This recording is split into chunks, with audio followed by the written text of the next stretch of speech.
Bonjour à tous. Alors aujourd'hui, je vous propose une étude de fonction avec logarithme, mais aussi avec une fonction trigonométrique, donc la fonction cosinus. On a donc la composée cosinus qu'on met à l'intérieur du logarithme, donc, et je rajoute un moins.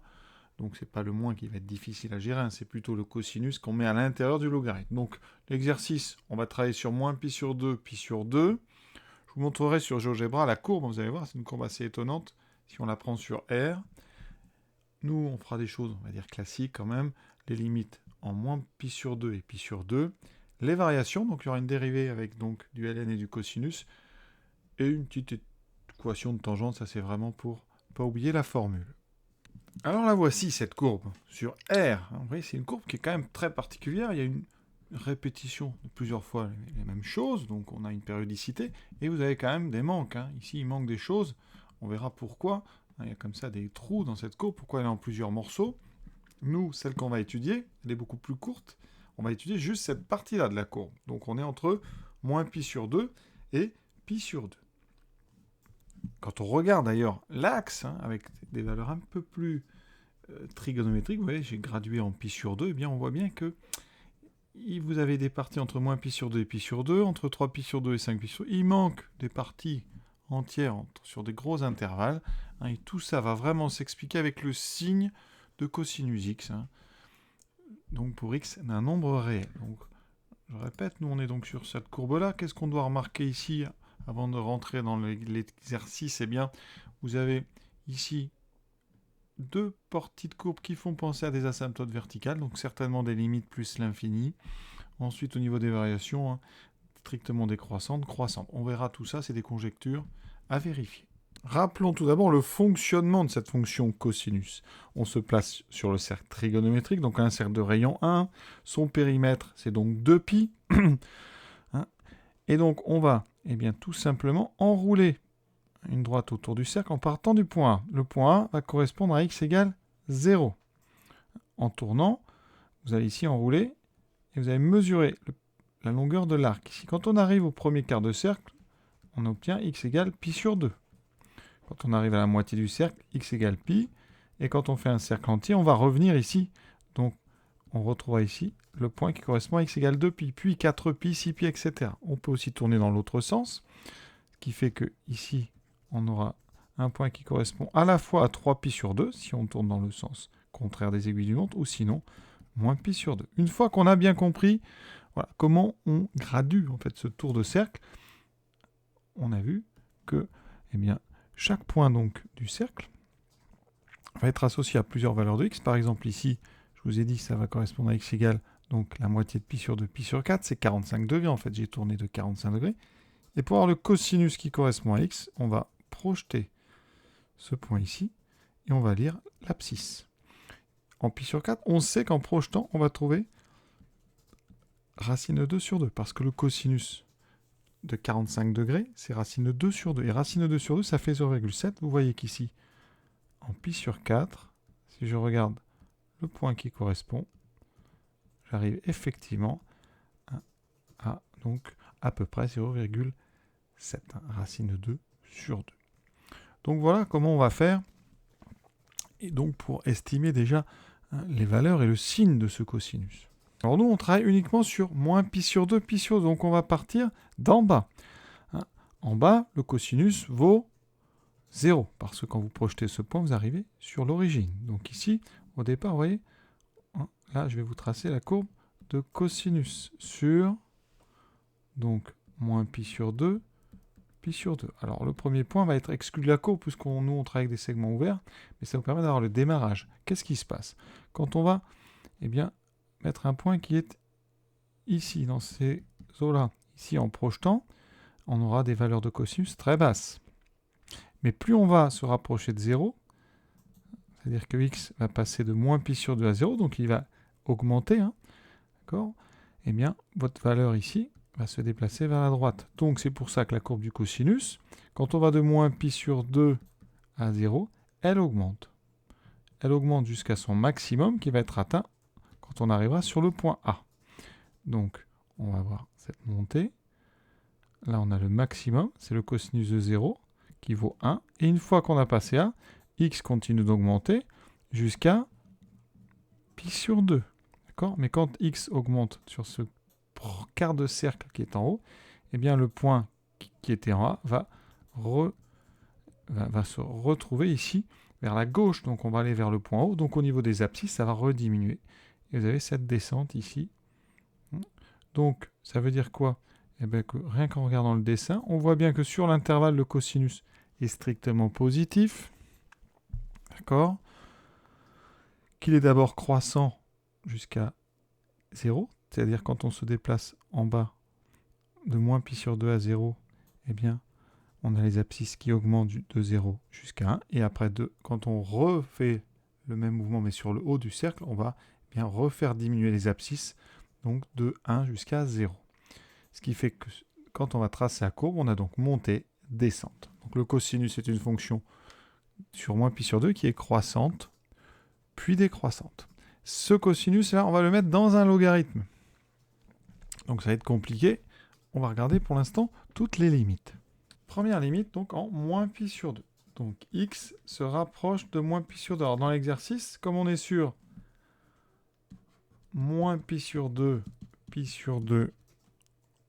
exclu, ça veut dire que x est forcément plus grand que moins pi sur 2. Sur le dessin, vous voyez, on va s'approcher comme ceci. Hein.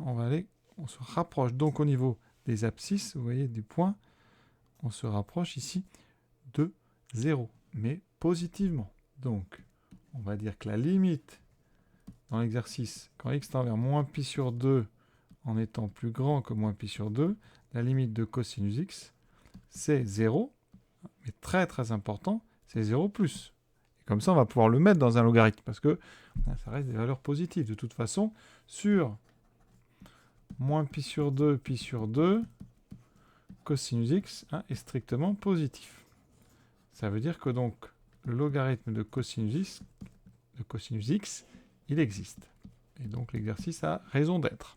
Je reviens sur mon cosinus x qui tend vers 0 positivement. Ça veut dire qu'ici, quand je vais mettre ce cosinus dans un logarithme, j'ai besoin du logarithme quand ce qu'on met dedans tend vers 0 plus. Et la limite du logarithme en 0 plus, c'est moins l'infini. Donc, par composition, là, quand on met une fonction dans une autre, c'est de la composition. Mais la limite donc de ln de cosinus x, quand x tend vers pi sur 2, enfin moins pi sur 2 en étant plus grand, eh bien ça, c'est donc moins l'infini. D'accord? Et comme après on multiplie par moins 1, ça veut dire que la limite de f dans l'exercice en moins pi sur 2, eh bien c'est plus l'infini. D'accord? Et on retrouve ce que j'avais annoncé, cette conjecture qu'on a fait graphiquement, une asymptote verticale en moins pi sur 2. Deuxième limite, donc ça va être à peu près pareil, la limite en pi sur 2. Donc x tend vers pi sur 2, mais comme la fonction est définie sur moins pi sur 2, ça veut dire que x tend vers pi sur 2 en étant plus petit que pi sur 2. Donc ce qu'on pourrait appeler pi sur 2 avec un moins ici. D'accord? Donc on va regarder d'abord le cosinus. Alors, sur le dessin, le cosinus, je vais mettre en l'air, quand on se rapproche de pi sur 2, c'est qu'ici, on se déplace sur le cercle comme ceci. Donc, au niveau des abscisses, vous voyez, eh bien, c'est le même fonctionnement qu'en moins pi sur 2. On se rapproche aussi de 0 positivement. Donc, la limite, quand x tend vers pi sur 2, on va mettre plus de cosinus x. Eh bien, c'est donc 0 plus. Cette limite-là, elle va nous servir parce qu'on va mettre le cosinus dans un logarithme. Donc, je regarde le logarithme quand x se rapproche de 0 plus. Je sais que c'est moins l'infini. Donc là, c'est la même chose que tout à l'heure. C'est encore une composition. Et donc, la limite, quand x tend vers pi sur 2 plus, de ln de cosinus x, c'est donc moins l'infini.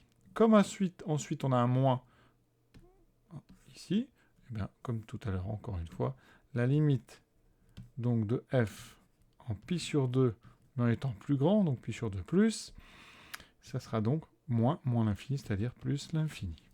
Et ça confirme cette asymptote verticale qu'on avait pressentie avec la courbe. Voilà. On passe à présent à l'étude des variations. On va devoir dériver. Donc, f de x, vous remarquez, c'est moins ln de u de x. D'accord? Avec u de x qui est égal à cosinus x. ln de u, c'est dérivable si u est dérivable. Et si u est positif, strictement sur l'intervalle. Or ici, quel que soit x dans le domaine, on sait déjà que cosinus est strictement positif. Et ensuite, on sait que cosinus est dérivable. Donc la fonction, je ne mets pas le x, je parle de la fonction. Cosinus est dérivable sur moins pi sur 2, pi sur 2. Donc, vous pouvez dériver. Donc, f en tant que ln de u est dérivable sur l'intervalle moins pi sur 2, pi sur 2. La dérivée, elle va être très rapide parce que on va utiliser la formule ln de u. Prime, c'est u prime sur u. Donc il faut que je sache dériver cosinus. La dérivée de cosinus, vous la connaissez, c'est sinus, avec un moins. Donc je n'avais pas prévu la place, c'est moins sinus, surtout.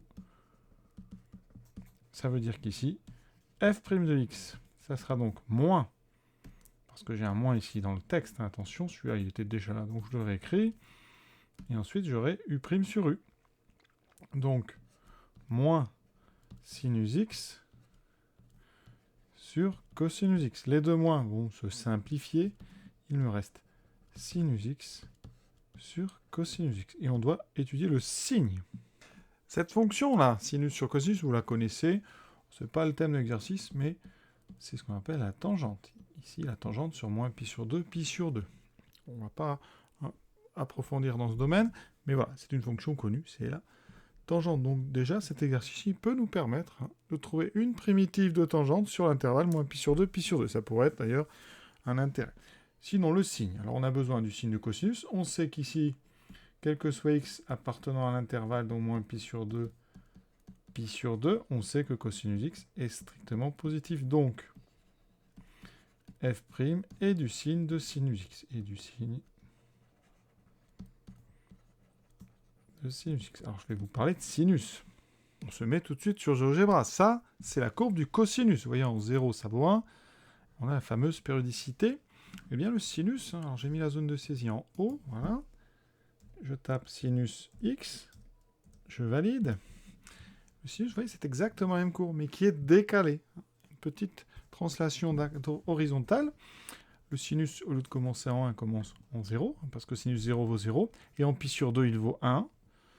D'accord? Donc vous avez comme ça exactement la même courbe que le cosinus, mais décalée de pi sur 2 vers la donc droite. Donc sur l'intervalle qui m'intéresse, on va la regarder.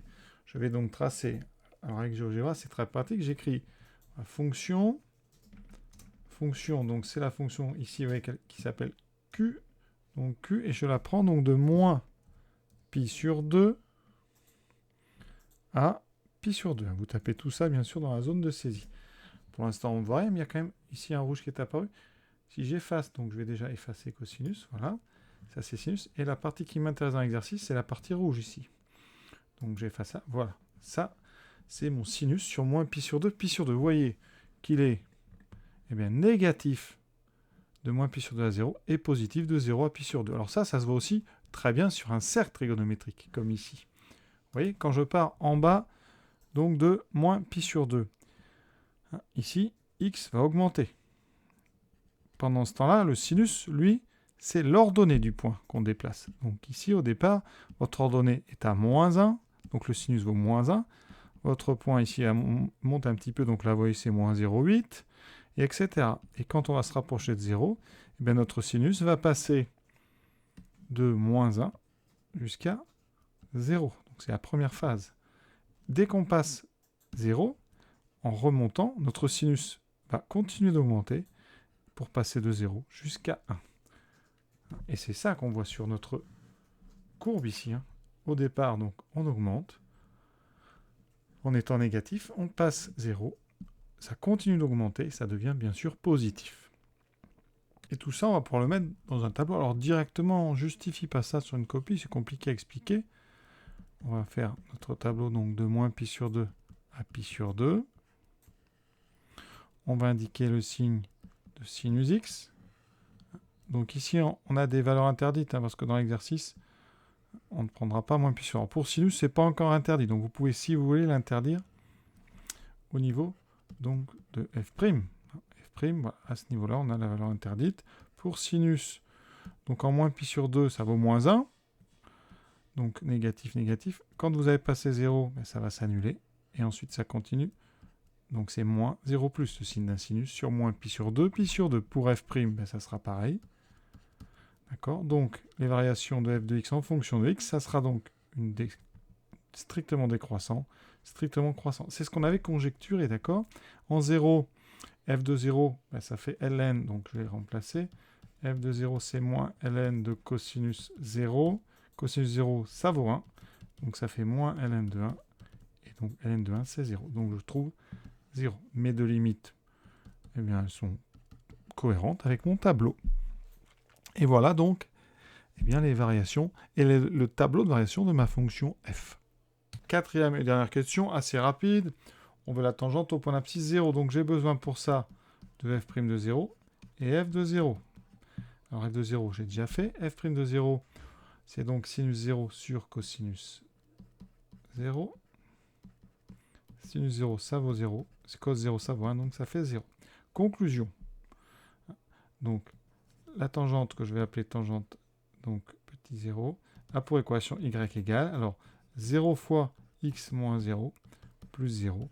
Donc cette tangente, c'est à droite d'équation y égale 0. C'est donc l'axe des abscisses. Voilà. C'est ce qu'on voit d'ailleurs sur la courbe.